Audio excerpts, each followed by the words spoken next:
आदाब, नमस्ते, सत श्री अकाल दोस्तों। मैं तबरेज़ मंसूरी फिर एक बार आपका बहुत बहुत स्वागत करता हूं हमारे इस यूट्यूब चैनल में जिसका नाम है बिंदास बोलो। हमेशा की तरह इस बार मैं एक नई और अद्भुत कहानी के साथ आप लोगों के सामने आया हूं। तो सीधा चलते हैं कहानी की ओर। एक वक्त था जब बनारस के ठग पूरे देश में जाने जाते थे, पहचाने जाते थे।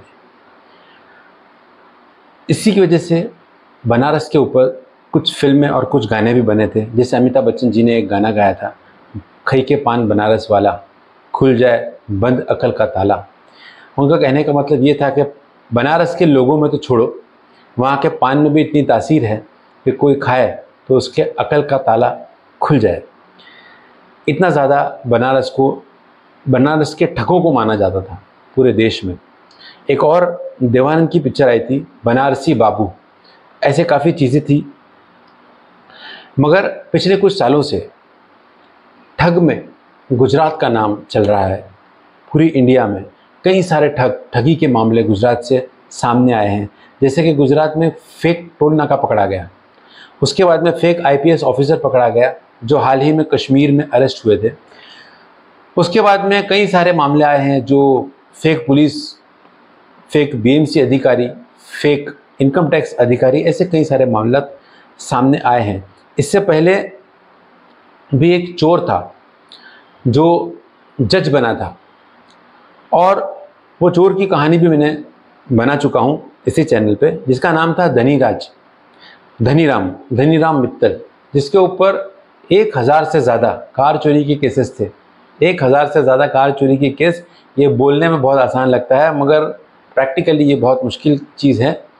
और ये करने के बाद ये वहाँ की कोर्ट का जज बन के बैठा था, फेक जज, यानी झूठा जज बन के बैठा था। इसने अपनी जो ये जितना टाइम ये जज बन के इन्होंने निकाला, उतना उस टाइम में इन्होंने 2740 आरोपियों को छोड़ दिया। अभी ये जज है, ये जिसको चाहे उसको अरेस्ट कर ले, जिसको चाहे उसको छोड़ दे। जब ये अदालत में जाते तो लोग इनके रिस्पेक्ट में चुप हो जाते और उठ के खड़े हो जाते, और जब तक ये नहीं बैठते चेयर पे तब तक लोग नहीं बैठते, जैसे आम तौर पर होता है हर कोर्ट में। इतनी इनको रिस्पेक्ट दी जाती थी। और फिर ये कुछ 75 या 80 साल थे, और इन्होंने अपनी पूरी ज़िंदगी, यानी बुढ़ापे तक इनके चोरी के रिकॉर्ड्स है। इन्होंने अपनी ज़िंदगी में 50 साल का रिकॉर्ड बनाया था चोरी का। ये जब जेल में जाते तो छोटे मोटे ठग इनसे आइडिया लेने के लिए वहाँ पर जमा हो जाते, चोरी कैसे करना या चीटिंग कैसे करना, ये सारी चीज़ों को जानने के लिए, उनसे समझने के लिए इनका इतना नाम था। इसी तरह एक और मामला अभी गुजरात से सामने आया है। गुजरात गांधीनगर में एक मॉरिस सैमुअल क्रिश्चियन नाम का एक व्यक्ति है, जिसकी उम्र तकरीबन 35 से 36 साल है। मॉरिस गुजरात में ही रहता है, और एर्बिट्रेटर होते हैं। एक पोस्ट होती है एर्बिट्रेटर, जो गवर्नमेंट की पोस्ट होती है।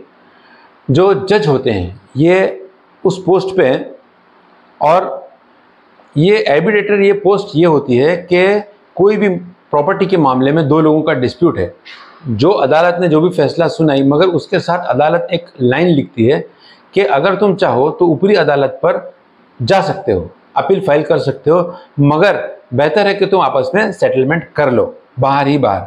तो वो जो बाहर ही बाहर जो सेटलमेंट होता है वो इनकी अदालत में आता है, एर्बिट्रेटर की। तो ये मॉरिस क्रिश्चियन ऐसे लोगों को ढूंढते थे, और इनके पास ऐसे लोग थे जो लोग ऐसे लोगों की तलाश करते थे, और वहाँ पर लैंड डिस्प्यूट के मामलात को इनकी अदालत में लाया जाता था। अब मैं इनकी अदालत का आपको फ़ोटो बताता हूँ। ये जैसे जज एक बैठते हैं कुर्सी पे, वैसा वो कुर्सी पे बैठते हैं। उनके सामने देखिए एक लॉ एंड ऑर्डर की किताब रखी हुई है, उनकी सर्टिफिकेट रखी हुई है, यानी सब चीज़ है बिल्कुल वैसा ही जैसे आम तौर पर कोर्ट्स में होता है। ये जो कोर्ट रूम था, ये कोर्ट रूम इनके घर ही का एक हिस्सा था, यानी इनके घर के बाहर का हिस्सा, यानी हॉल का हिस्सा कोर्ट था, और अंदर इनका खुद का कमरा था। 2019 में ये कोड बना था और 2019 में ही ये जज बन के वहाँ पर बैठे थे। मगर 24 अक्टूबर 2024 को ये अदालत हमेशा हमेशा के लिए बंद हो गई और ये अदालत वापस कभी चालू नहीं हो सकती है। ये लोगों का मुकदमा अपनी अदालत में लाते थे और अपनी अदालत में चालू करते थे केस, और दोनों पार्टी का आपस में सेटल करते थे, मगर फैसला उसके तरफ करते थे जो पार्टी इनको मोटी रकम देती थी। इनका काम ये था, मॉरिस क्रिश्चियन का। अब मोटी रकम लेते थे और ये उनके तरफ से फैसला कर देते, और इन्होंने ज़्यादा से ज़्यादा गवर्नमेंट लैंड्स को किसी दूसरे प्राइवेट पार्टी को ऑर्डर दिया है कि ये तुम्हारी ये करके जगह। इन्होंने ज़्यादा से ज़्यादा इनकी पूरी जो जज वाली जो ज़िंदगी थी 5 साल की, इन्होंने उसमें ऐसा ही किया। इसके जज पर रेवेन्यू डिपार्टमेंट, यानी इसका जजमेंट लोगों ने, हम जीत गए हैं कोर्ट में, ये जगह हमारी है, गवर्नमेंट की कोई भी जगह ये हमारी है, ऐसा उस जजमेंट लेकर गए रेवेन्यू डिपार्टमेंट में, और रेवेन्यू डिपार्टमेंट से भी 6/12, 7/12 प्रॉपर्टी कार्ड पे उसी पार्टी का नाम चढ़ाया गया जिसके बारे में इन्होंने ऑर्डर दिए। ऐसे मामला भी काफ़ी सारे सामने आए हैं। मॉरिस क्रिश्चियन की, इनकी अपनी एक टीम थी जो मार्केट में घूमती थी और ऐसे डिस्प्यूट मैटर्स को लेकर आती थी इनके पास में, और ये जब सुबह अपनी अदालत में ये एंट्री करते तो लोग उठ के खड़े हो जाते थे एक जज की रिस्पेक्ट में, और जब तक ये नहीं बैठते तब तक लोग बैठते नहीं थे। फिर इनके बैठने के बाद लोग बैठते थे, और इनके बाजू में एक टाइपिस्ट बैठता था, इनका एक अपना स्टाफ था कोर्ट का। एक व्यक्ति ने सरकारी ज़मीन पर क्लेम किया था, और वो ये क्लेम था उसका कि ये जगह को मैं काफ़ी समय से संभाल रहा हूँ और ये जगह का मैं हकदार हूँ, तो ये जगह मेरे नाम पर की जाए। इसकी अदालत में वो मैटर गया, और वो मैटर का इन्होंने कुछ मोटी रकम लिए, और 2019 में इन्होंने वो प्रॉपर्टी इसके नाम कर दी, और इसके नाम पे ऐसा ऑर्डर दिया कि ये आदमी पूरी तरह से इस ज़मीन का हकदार है और पूरी तरह से मालिकाना हक इसको दिया जाता है।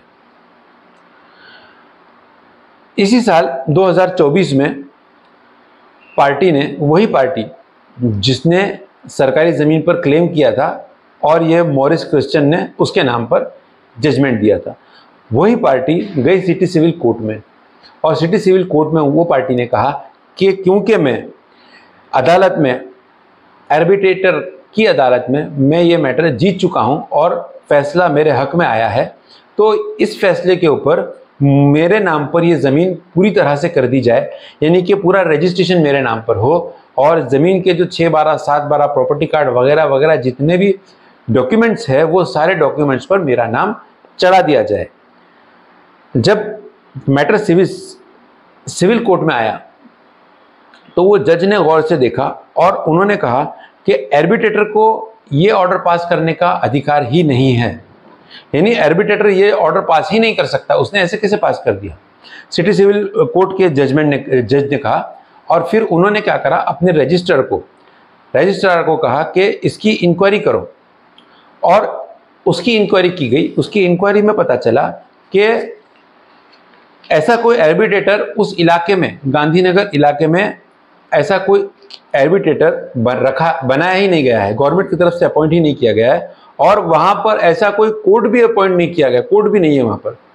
फिर ये जो फरियादी था, इनसे पूछा गया कि आपको ये जजमेंट किसने दिया, तो उसने बताया कोर्ट को कि मुझे ये जजमेंट मॉरिस की अदालत से मिला है, मॉरिस क्रिश्चियन।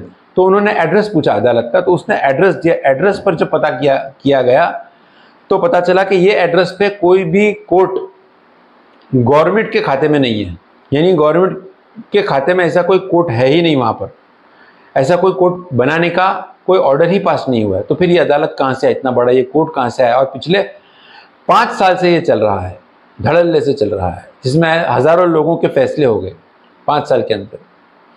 हाँ, अब ये पता चलने के बाद में कि यहाँ पर कोई अदालत होनी ही नहीं चाहिए, तब ये कैसी है, यहाँ पर कोई आर्बिट्रेटर को अपॉइंट किया ही नहीं गया, तब ये कैसा है। तब लोकल पुलिस स्टेशन में कंप्लेन की गई, कोर्ट की तरफ से ऑर्डर दिया गया कि इसकी इन्वेस्टिगेशन करो।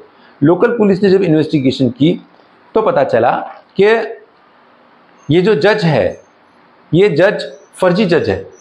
ये इसके ऊपर 2015 का भी कोई एक केस है, केस में ये अरेस्ट हो चुका है और ये जज ही नहीं है। इसने अपनी मर्जी से, अपने हिसाब से, अपने ही घर के एक हिस्से में, हॉल के हिस्से में, यानी आगे के हिस्से में इसने एक बड़े कमरे को अदालत बना दिया, अदालत में तब्दील कर दिया और एक स्टाफ बना लिया, टाइप करने वाला वहाँ पर।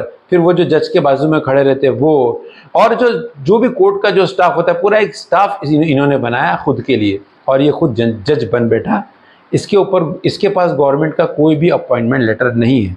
पुलिस ने इसे गिरफ्तार किया। ये हुआ 2024 में, 24 अक्टूबर को मॉरिस अरेस्ट हुआ।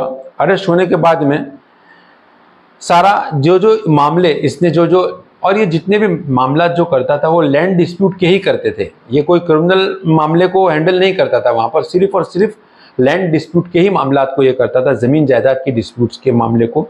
इसको पुलिस ने अरेस्ट किया और अरेस्ट में जो रजिस्ट्रार था, रजिस्ट्रार को कंप्लेनर बनाया गया जिसका नाम था हार्दिक देसाई। पुलिस ने मॉरिस क्रिश्चियन को अरेस्ट करने के बाद में उसके ऊपर भारतीय न्याय संहिता के हिसाब से 170, 170, 419, 420, 465, 467, 471 की धाराएं लगाई है। अभी मॉरिस अंदर है। ऐसे कुछ लोग हैं जो अपने आप को गवर्नमेंट सर्वेंट बताते हैं। इससे पहले भी ऐसे मामला सामने आए हैं। कुछ लोग अपने आप को गवर्नमेंट सर्वेंट बताते हैं, मगर ये क्या, ये तो पूरा के पूरा एक सिस्टम लेकर बैठ गया, यानी ये जजी बन के बैठ गया अपनी मर्जी से और लोगों का बकायदा ये फैसला कर रहा है बैठकर। वहाँ की पुलिस को कैसे नहीं पता चला? इतना बड़ा एक कांड हो रहा है 5 साल से, वरना एक छोटी सी कोई इलीगल दुकान चालू होती है तो पुलिस वहाँ पर बराबर पहुँच जाती है। इतना बड़ा ये धड़ल्ले से जज बनकर बैठ गया। इसके पास कोई अपॉइंटमेंट लेटर नहीं, कुछ नहीं। हालांकि ये बहुत पढ़ा लिखा इंसान था मॉरिस क्रिश्चियन, ये पीएचडी में स्कॉलर था, ये पढ़ा लिखा इंसान था। ऐसा नहीं था कि कोई जाहिल या लोकल, ऐसा कोई ये नहीं था। ये एक पढ़ा लिखा समझदार इंसान था। इसने बहुत समझदारी से काम लिया और ये बार जो मैटर को कोर्ट बोलता था कि आपस में सेटल करो, उन्हीं मामलात को ये अपने कोर्ट में लाता था और ये कोर्ट में वो जो पार्टी इसको मोटी रकम देती वो पार्टी के फेवर में ये ऑर्डर पास करता और उसके ऑर्डर के ऊपर 6/12, 7/12 प्रॉपर्टी कार्ड वगैरह वगैरह पे सब पे उनके नाम चढ़ जाते थे पार्टी के, जिसके नाम पर ये करता था। तो आज की ये दुनिया में किस पर शक नहीं किया जाए ये समझ में नहीं आता है। पुलिस फर्जी, कई सारे मामलात, कई सारे हज़ारों मामलात, PMC officer, income tax officer, सब। तो किससे भी ये जो वीडियो मैं बना रहा हूँ, मेरा आपको डराने का मकसद नहीं है। मैं आपको सच्चाई से अवगत कराना चाहता हूँ और मैं ये आपको समझाना चाहता हूँ इस वीडियो के माध्यम से कि आप किसी भी गवर्नमेंट अधिकारी से कोई भी डील करेंगे तो एक बार ये ज़रूर जानने की कोशिश करें कि ये वाकई में गवर्नमेंट अधिकारी है क्या, गवर्नमेंट सर्वेंट है क्या, या ये सिर्फ बता रहा है अपने आप को कि मैं गवर्नमेंट सर्वेंट हूँ। इसकी एक बार ज़रूर तहकीकात करें। तो फिर मिलेंगे एक नई और अद्भुत कहानी के साथ। तब तक के लिए मुझे इजाज़त दीजिए। आदाब, नमस्ते, सत श्री अकाल।